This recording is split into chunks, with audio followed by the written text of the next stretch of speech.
Good morning. Welcome. In the chat, if you would please introduce yourself with your name and your program while we wait for folks to join us this morning.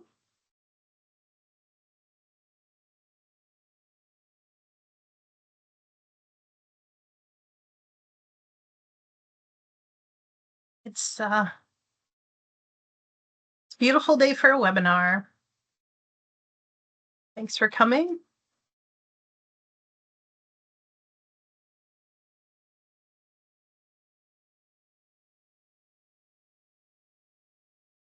I'm going to go ahead and start sharing my screen so people know they're in the right place. There we go. Good morning, almost afternoon, everyone. Thanks for coming. If you wouldn't mind putting your name and program in the chat, we'll get started in just a couple of minutes.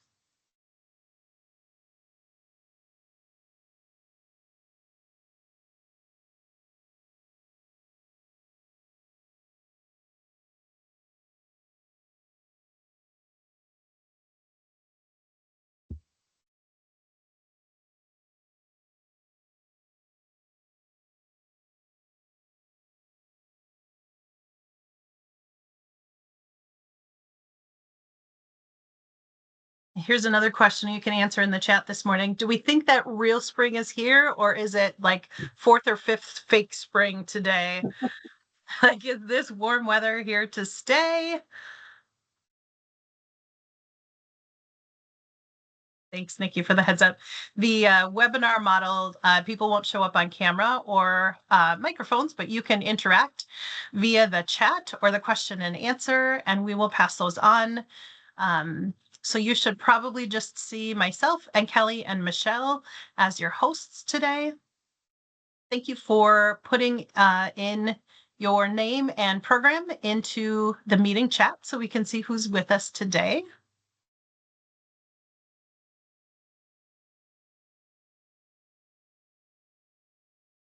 We'll give folks another minute or two to roll in. I know it is around the lunch hour, so the idea is you can come and be off camera and sit and eat your lunch while you listen in and get some great information. Nikki, I hope spring is here to stay too.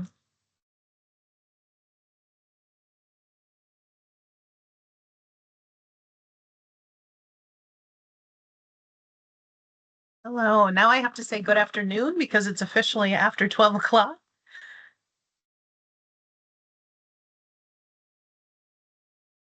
All right.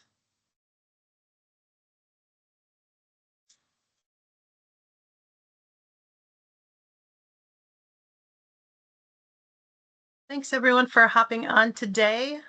It is officially 12:02, so I'm going to go ahead and get us started.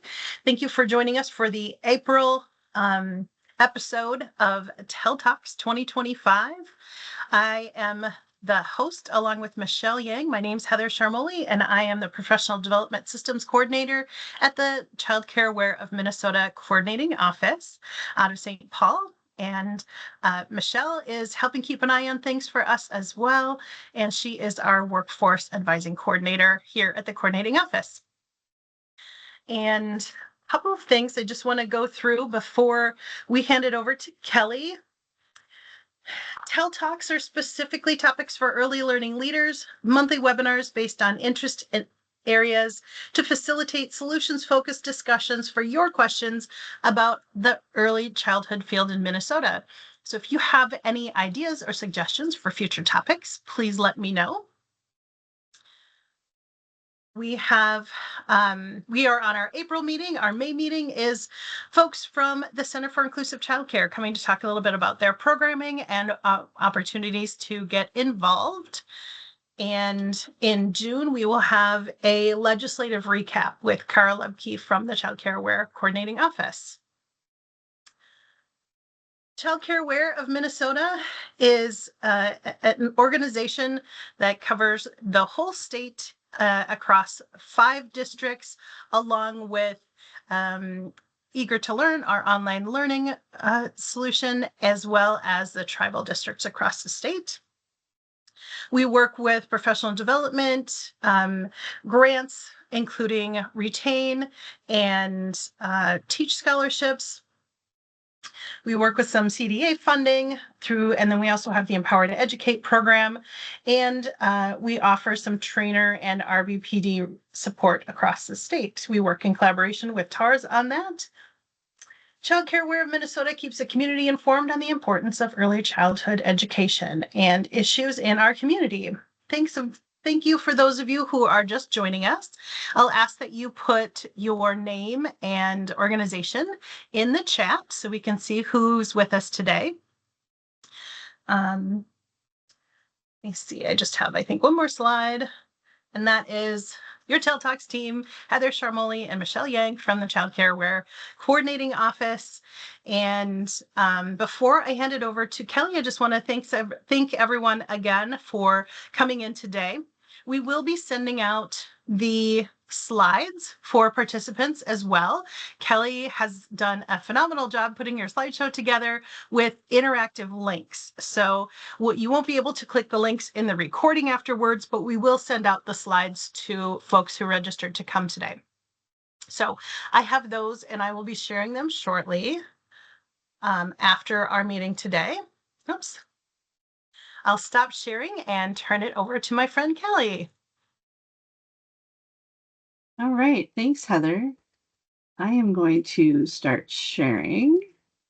So let me know if you're seeing that. Perfect. Okay, good deal. Awesome. Well, thanks for having me here today. I'm super excited to talk to you about one of my most favorite things to talk about, and that's outdoor and nature-based learning. And today we're going to think about how it checks all of the boxes, and I'll show you those boxes in just one second, okay? I think they're probably some of the boxes that y'all have on your list as well. But to get us started, I want you to think about this kind of activating your prior knowledge about outdoor and nature-based learning. And my question to you is, did you know that outdoor and nature-based programming supports child development and reduces negative behaviors? It builds community.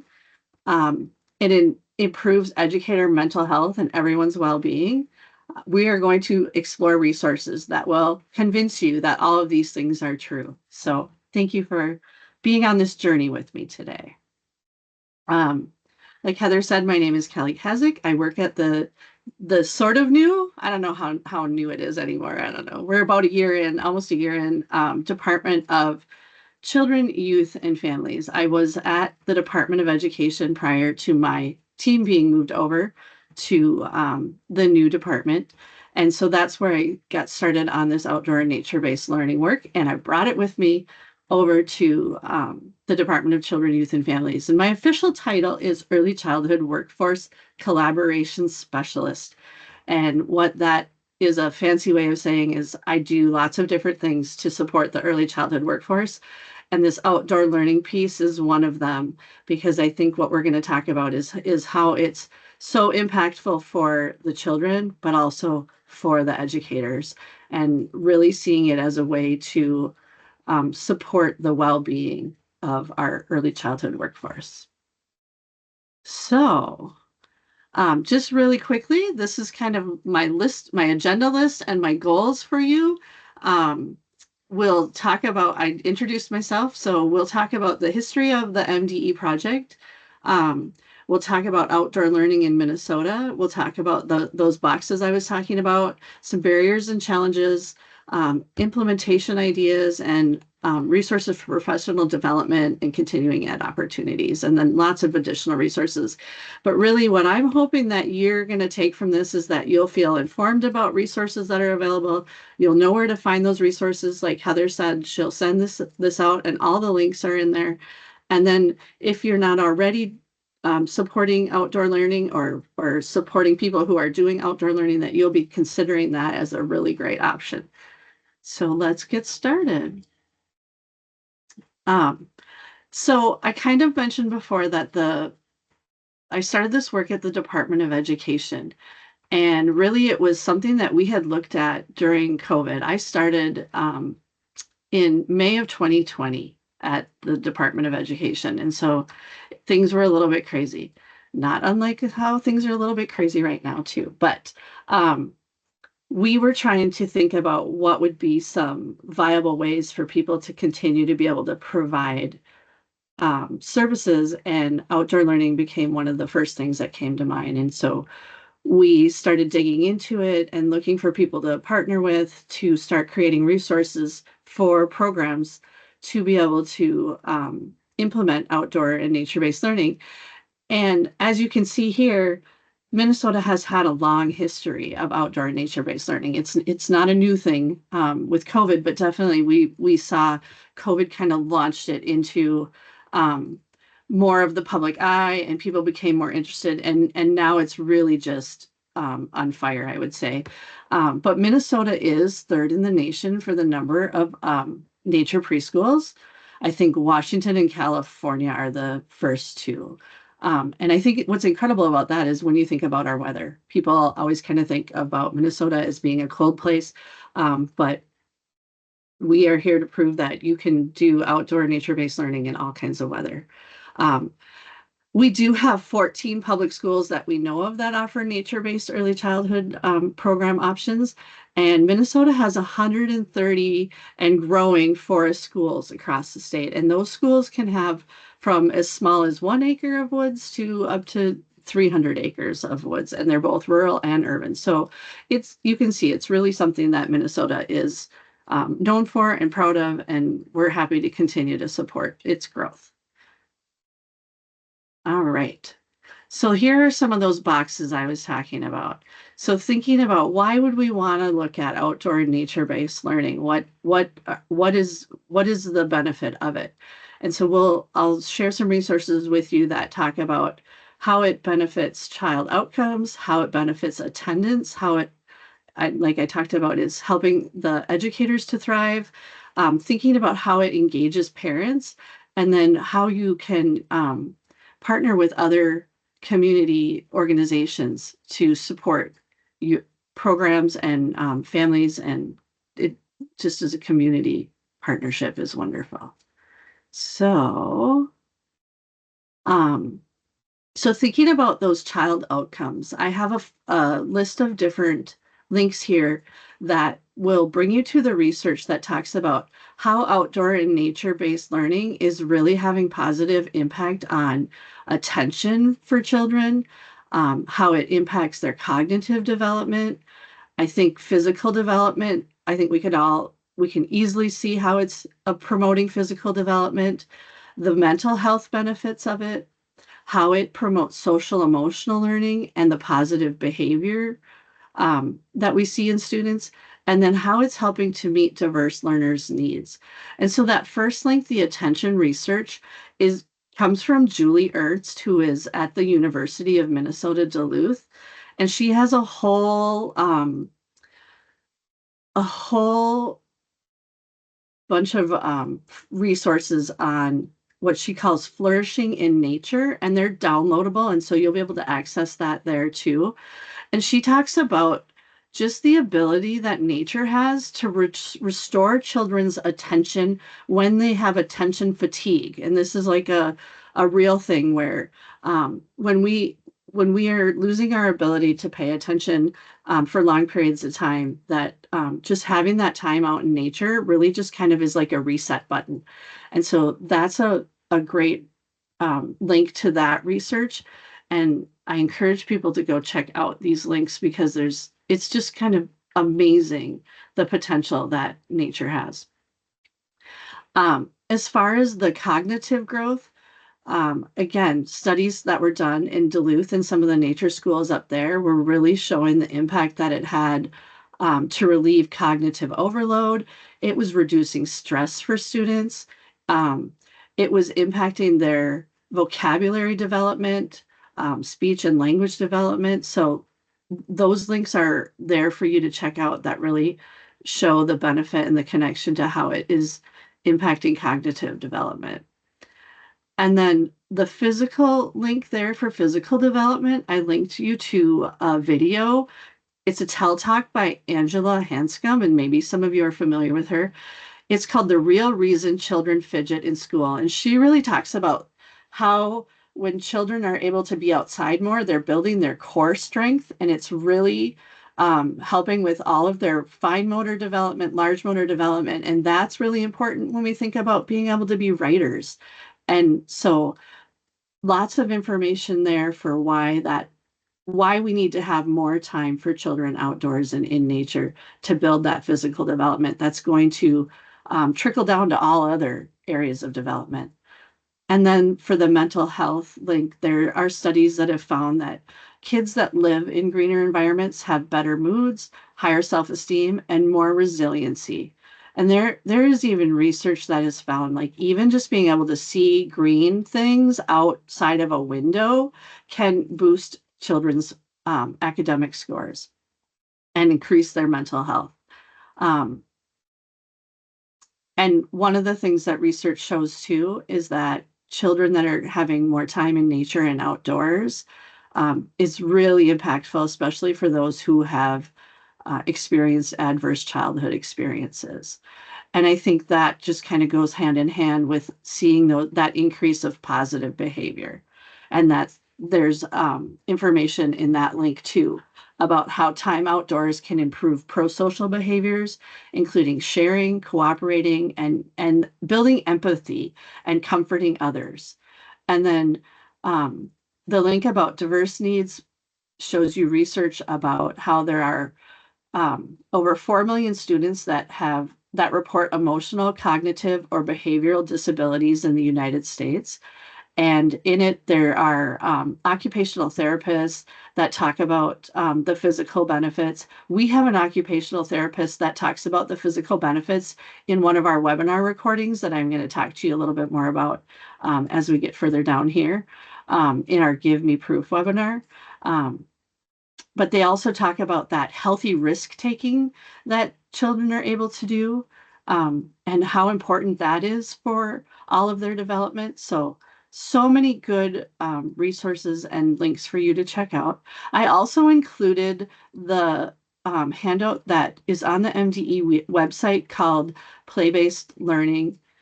You can see that graphic there shows it. It talks about play in kindergarten. And the reason I wanted to highlight that is because I think that it's important to think about that transition for children when they're coming out of those early childhood programs and then moving into kindergarten and what that's going to look like. And we really are hoping that we are supporting the idea of play-based learning in all of our early childhood programs, all the way up to 3rd grade. And so I think that's a neat handout that you can share with folks and families and continue to promote play in our early childhood programs. And I think that is one of the strengths of outdoor and nature-based learning is that focus on play. And so I just wanted to share that in the United Nations declared June 11th, 2024 as the first ever annual International Day of Play. And there was 140 co-sponsoring countries. So play is still alive, y'all. It's still alive. And we're going to keep it alive. All right. So that's kind of the gist of the child outcomes. And then, and Heather, I am not watching the chat. So if I need to answer a question or anything, please let me know.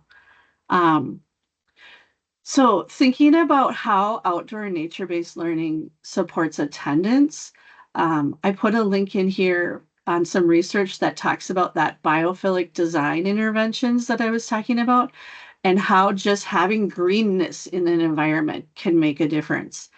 And you can see some of the other statistics in there about how it's helping to decrease chronic absenteeism, how it's decreasing disciplinary problems. It's been shown to help with teacher retention, like I talked about, and improve academic performance. And so we think about what did COVID teach us? And one of the things that, like I said, we had looked at outdoor nature-based learning as a way to how do we do this education during a time of COVID was just that idea that it was reducing the spread of illness, right? Because students had more space, they were outside. But I think we can think about how it is um, impacting all of these other things and how that impacts well-being and what well-being really means for so much of our whole everything. Um, One of the other things that gets talked a lot about in the research is this idea that um, seeing that decrease in disciplinary issues and you could imagine that that's probably helping with the teacher retention and the teacher well-being as well. um, but a lot of educators report that the troublemakers that they had in their classrooms, when they weren't outside, those children became the leaders in their classrooms. And so lots to think about as far as like how we reframe and how we change our mindsets about students. And outdoor nature-based learning is really giving all children opportunities to thrive. So um, and then thinking again about that whole idea about thriving educators. Um, so thinking about retaining the teachers that we have and how that time and outside and with nature is, it helps, it's a benefit to mental health. Um, we know that a lot of teachers were reporting like a renewed purpose, so it was helping with that burnout piece. Um, they felt like they were better able to successfully meet student needs. And then also thinking about like how outdoor and nature-based learning is helping with the recruitment of diverse educators and really thinking about how we can get men in our field. Heather, you have your hand up. I'm sorry. No worries. That's perfect. I was waiting for a good pause. We have a question in the chat from one of the participants about free play outside, of course, with supervision or with teacher interaction, which is better, with or without teacher interaction? And is it the same in classrooms? Great question. So I would say that free play outside without teacher interaction is essential. It's good, but I wouldn't say that it's like something better or that you shouldn't be doing both. I would say that there's a balance, right? Like there's going to be times when you are going to need to recognize that, okay, I don't want to interrupt this play. This play is really, I'm seeing what I want to see, that social interaction happening, the language that's happening. And I think I have information here on that too. Like there are studies that are showing that children are using more language when they're outside and in nature-based activities. So we don't want to stop that either. But then there's also going to be times when there's those moments where teachers do want to scaffold that learning and provide that input and that facilitation. Maybe it's play facilitation or helping them to become aware of something that might be happening outside that the children would be interested in. So I would say a balance. I hope that answers that question well. Um, so thinking about those educators too, that there was a educator that I used to work with when I worked in Big Lake. She was in an early childhood program, and one of the things she said was she was almost ready to quit teaching, and they switched to an outdoor nature-based program, and she was like, it has renewed my interest in teaching. I'm so excited about it, and she's getting other teachers excited about it. And I think we all know that this is what we need to have happen, because it's a struggle. It's so much of a struggle as it is, and so we need to be finding ways to reinvigorate everybody and get more people interested in the field. um, some of the feedback I've gotten from the evaluations that we do from the webinars, teachers are saying things like, my mood is much better. I'm less stressed. I enjoy learning alongside the children. It's just, to me, I think it's just an amazing way to support our educators as well as our children. The link that says successfully meets student needs is a link that talks about a study that indicated that both teachers and students perceive the outdoor classroom to be a positive environment for learning. In contrasting the indoor and outdoor environment, teachers and students indicated that the benefits of the outdoor classroom included increased well-being, pleasure, and interest in the learning activities. And there were some indications that children with special needs were less distracted and more on task in the outdoor versus the indoor classroom. So I think that's a really important thing to think about. And I think one of the things I'll say this too, that we tried to do in all of the resources, and I'm going to get to those a little bit more too, that we created through this project that we did at MDE was to tell, not to make people think that you have to go spend all of your day outside and it has to be your full program. We're saying like, start wherever you're at. And maybe you've already been doing some of this. How can you build on more? If you haven't done any outdoor nature-based learning, maybe think about little baby steps you could take. Like any little bit is gonna help and make an impact. And so think about what works best for your program or the people that you're supporting. Another one of those big benefits is how parents can be engaged. We do know that parents are looking for more green, less screen, as they say. And this is a link to I think it's a blog post where a parent is talking about the concerns that they had for the screen time that their children were being exposed to, and thinking about how the outdoor and nature-based programming was providing less screen time for their student, and they really wanted that. And I think there are families out there that really do want that. And then encouraging that risky play. And this was written, that second link is a blog post that was written by a pediatrician who talked about that she was really looking for ways to encourage that risky play for her students or for her children, because of how it really impacts self-esteem, and that social emotional learning. And she writes about how when she enrolled her daughter in a nature preschool, she knew it was going to be a perfect fit for her mud-loving, inquisitive child. And she said, I hoped she would enjoy being outdoors and develop a deep appreciation for nature. But what she failed to realize was to what extent it would foster her social, emotional, physical, and intellectual development. So another look at how this is benefiting young children. And then I have a link in there about inclusive design and thinking about how we're supporting students who have different needs. And then just thinking about, thinking about the different ways that parents can get involved as far as like helping with outdoor prep and cleanup. I know programs that do little bonfire nights and families come, and then doing some like camping activities. And there's so many more ways, but parents are really excited about outdoor and nature-based learning in a way that I think is different than we've seen in the past. So there's lots of opportunity there. And then I think it's really important to think about that community collaboration and the partnerships that you can build with outdoor and nature-based learning.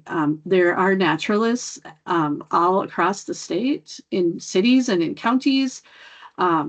There are, thinking about how you might utilize the parks and communities, the wildlife refuges, the nature centers. There's extension offices. The DNR does free park days and park passes. And then thinking about how there might be community businesses, local businesses that might want to work with you and support you. I know the teacher that I was telling you about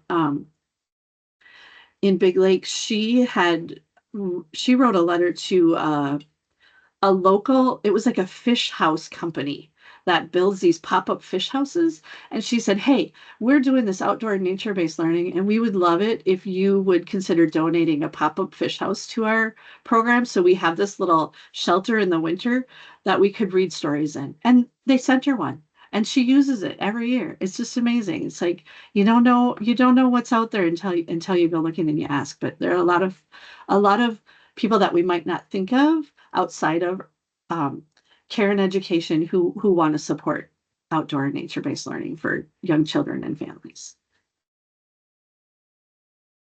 All right. So then I like to think about the barriers and what might be stopping people from thinking about or implementing more outdoor and nature-based opportunities for young children. And so I say, let's uncheck these boxes, like thinking about where to start. I know safety becomes a big issue for people. Um, Another thing that another myth we try to bust is that you have to have a forest that you can use. You don't. I mean, you can do outdoor nature-based learning even in a parking lot. And I have some resources to share about that. Thinking about the costs and maybe that buy-in from teachers and directors and parents. And so we'll look at a few things there. And I'm kind of keeping an eye on time, and I think I'm doing okay, Heather. All right. So, where to start? So, this is one of the big resources that we put together to help people think about what they need to think about in order to do more outdoor and nature-based learning. And so, on the MDE webpage, outdoor learning webpage, there is this guide called the Early Childhood Outdoor Learning Guide. And you can see on the table of contents there, it really talks about, helps you think about, or helps programs and teachers think about why this is important to do, and we kind of talked about a lot of that, and then what it needs, what it can look like, and then that whole how of implementation. And there's also information about research and about the authors. And the authors we worked with our local experts. Anna Dudke, she's in a local school district, um, and then Jenny Hanlon is in an early childhood family ed program. She's a parent educator. And then Sheila Williams Ridge is at the University of Minnesota lab school. So lots of lots and lots of knowledge on this. And so I think safety is probably a number one big concern for folks.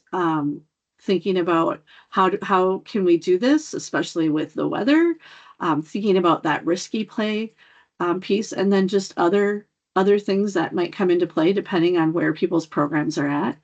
Um, One of the things that I wanted to share is on the Minnesota Department of Health website, they say that children should play outdoors when the temperature does not pose a safety risk. Whether that poses a significant health risk should include a wind chill factor at or below minus 15 degrees Fahrenheit and heat index at or above 90 degrees Fahrenheit, as identified by the National Weather Service. And we have some charts that people can look at to kind of gauge where that's at. Um, but so thinking about that weather safety issue, I think the number one thing that people need to think about is just being prepared and knowing how to watch for things like frostbite, or making sure you're aware of the lightning. And the outdoor nature-based community would say it's really all about the gear. There's no bad weather, there's only bad gear. And so I've got some resources to help you think about gear as well. Um, so I've got a couple charts in there for you to check out as far as like thinking about, monitoring the wind chill factor or the air quality. And then I love this quote up here that says, if you choose not to find joy in the snow, you will have less joy in your life, but still the same amount of snow. Heather, you have a question. Yes, thank you. We have another question in the chat. What do programs do when there are weather concerns, when it is too cold to go outside or just not safe? So that I think is such a great question. And that makes me think about this idea of nature-based learning, right? Like, so how do we bring the nature then indoors to the classroom? And so that we're extending that learning. And it's just all those different opportunities to maybe do those closer looks, or thinking, more in depth then about what do we want to do next time when we are outside again? What are those things we want to look for? What are those things that we want to try or dig into more? And so, certainly you're not going to be able to be outside 24/7. So bring that nature in. And then I think too, um, do it thinking about little increments of time. Maybe you can't be out for your full half hour or 45 minutes that you were planning on originally, but maybe you can still be out for 10 minutes, right? So thinking about those sorts of opportunities. I hope that makes sense. All right.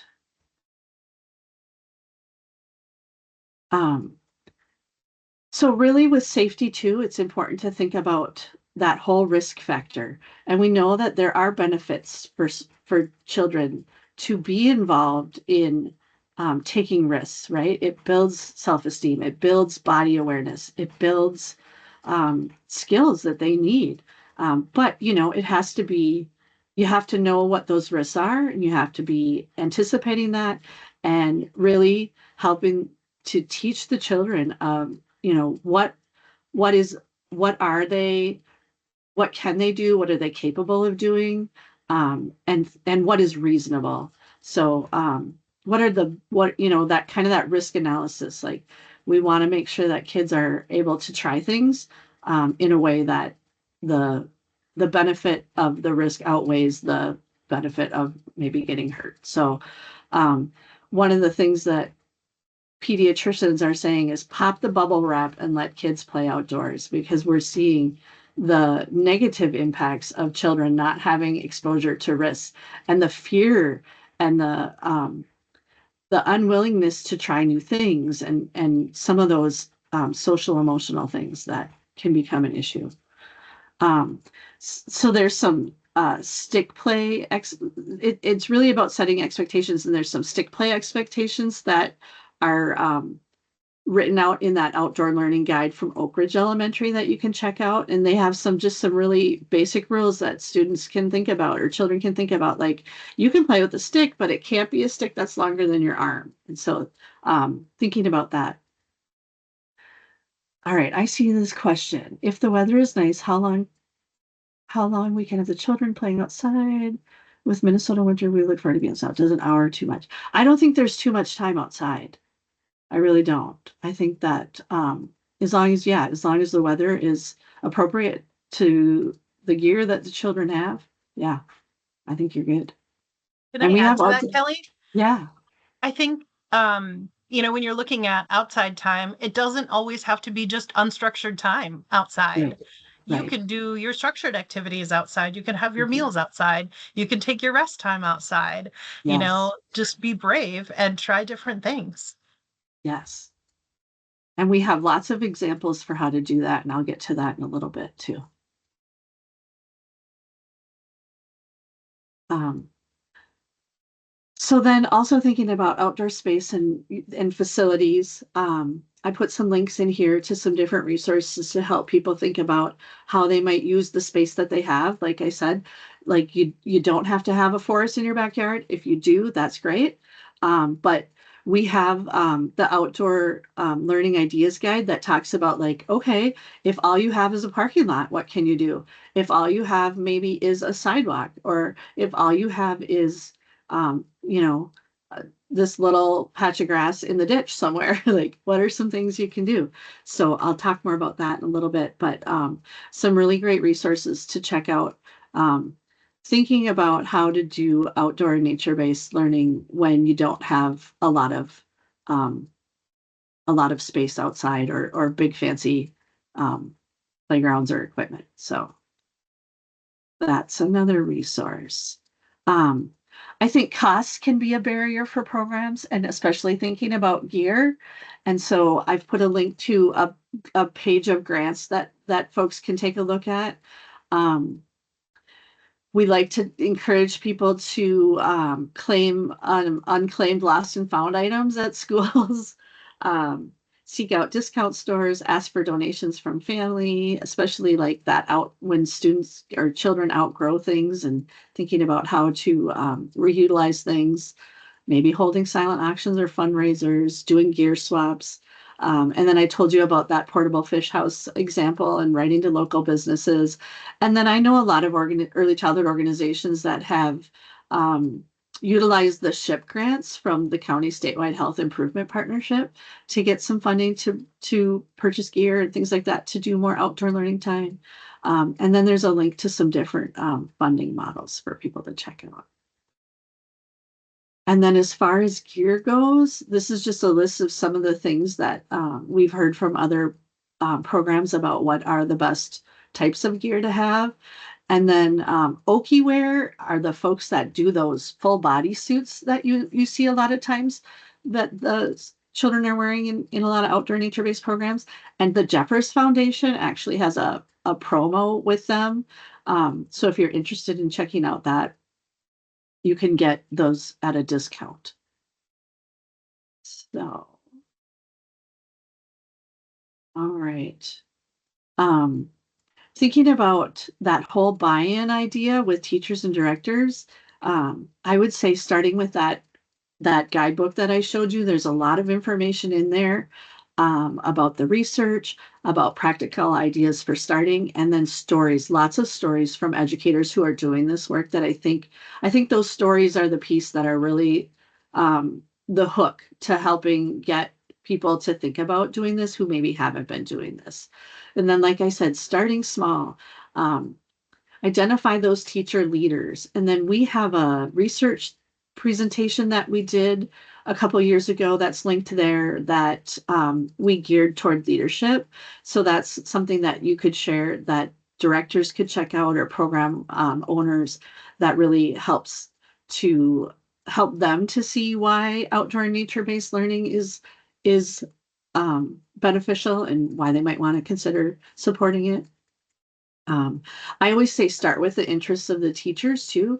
A lot of people in early childhood have interests outside of work, like gardening or bird watching, and so being able to share those personal interests with the children is really a beneficial and a great way to get people interested in doing it.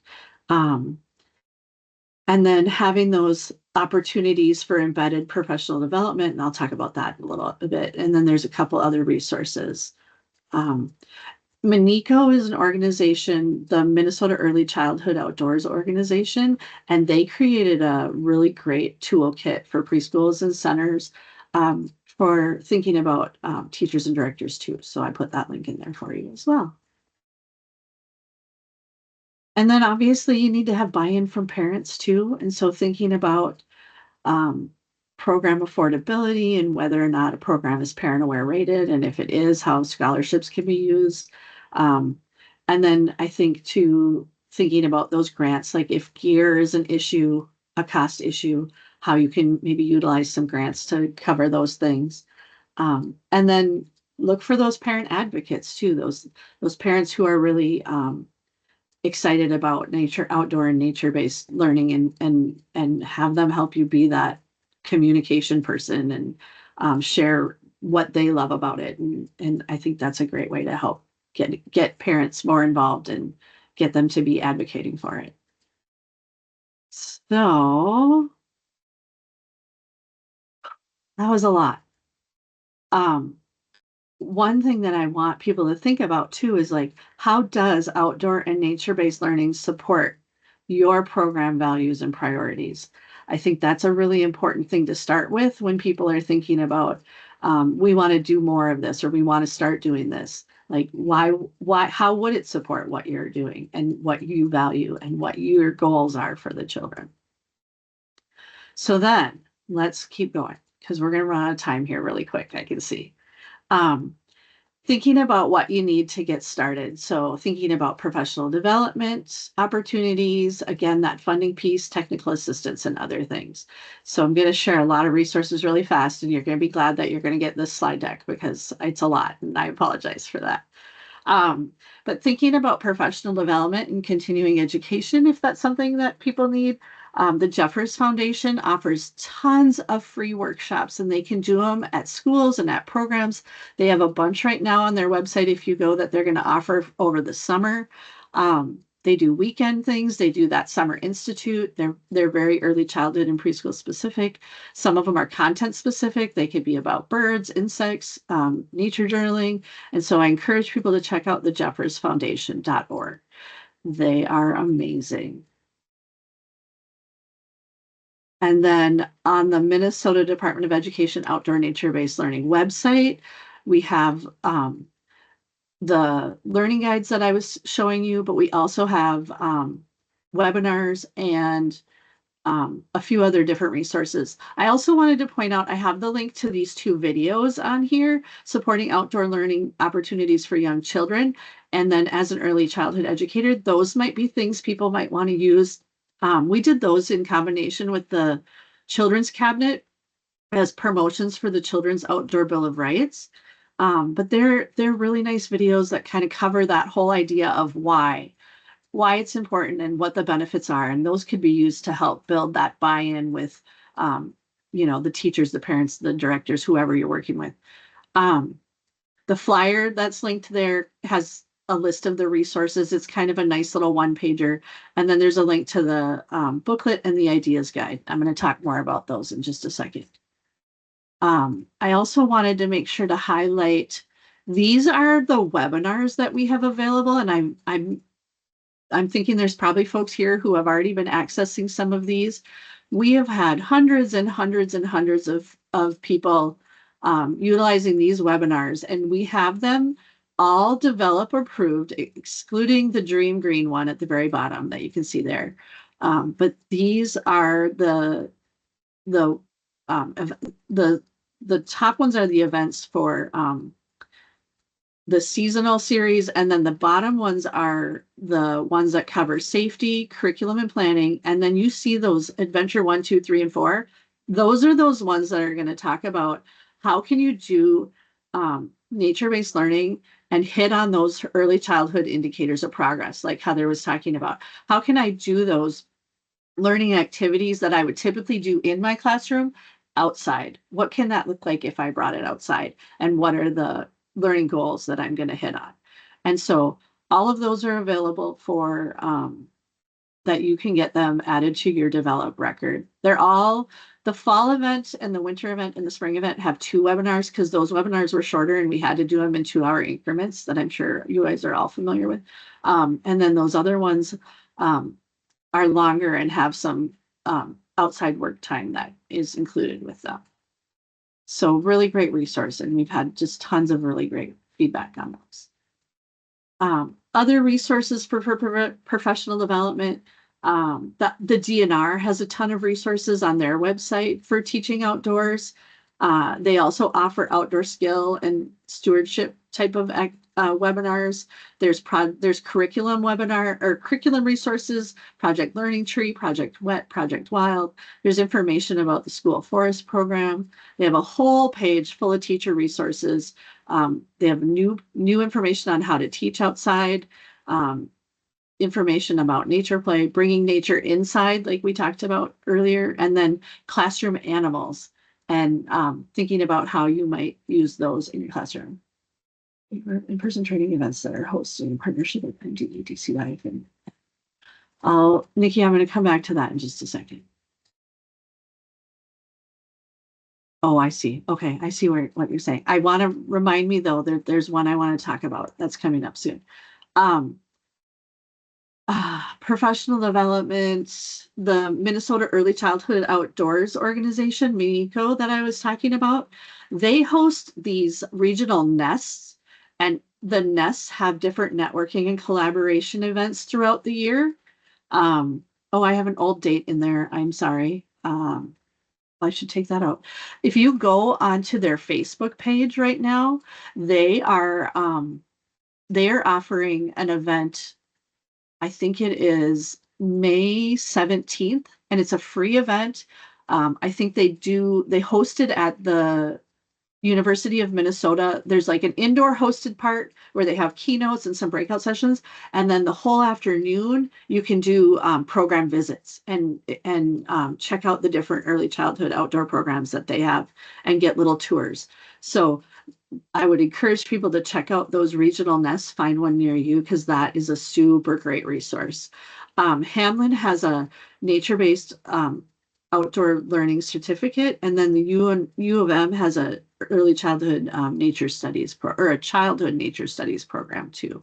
So just some more, if you have folks that have that are licensed teachers and need to get those continuing ed credits, they can get some of them through those opportunities as well.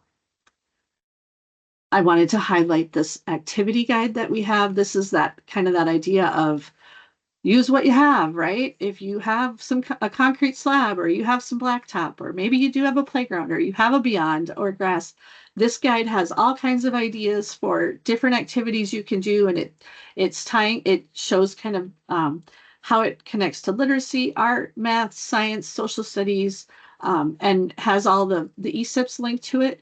We are in the process of updating this with the updated ESIPs. So you will see a new version come out soon, but it's a great resource and I encourage people to check that out. And then this is a newer resource that we have as well. It's a case studies document that we put together and it features outdoor and nature-based learning programs from family child care. There's an FFN provider that is highlighted in there, center programs, public pre-K, and elementary programs. So really showing that continuum of outdoor and nature-based learning. And some of these are urban, some of them are rural. There's an intergenerational program. There's a Head Start program. So really trying to, again, debunk that myth that it can only be done like at a school-based program or in a forest school or whatever, that we can do it. There's an ECFE program in there so that we're taking the infants and toddlers out. I think that's another thing I hear a lot of times from people is I work with babies. I can't take them outside. Not true. 100% not true. They benefit so much as well. So, and toddlers. I'm not saying that it's super easy, but it can be done and it's a good thing to do. All right. And then I just wanted to make sure that folks had some links to those funding resources. There's a grant that the DNR does every year called No Child Left Inside. There's some other grants that are available through the Minnesota Recreations and Parks Association. And then, like I said, that SHIP grant information. All right. And then there's a whole nother list of all kinds of resources. So lots of things to check out. NACCE has a section on their website called Take It Outside that is full of lots of resources.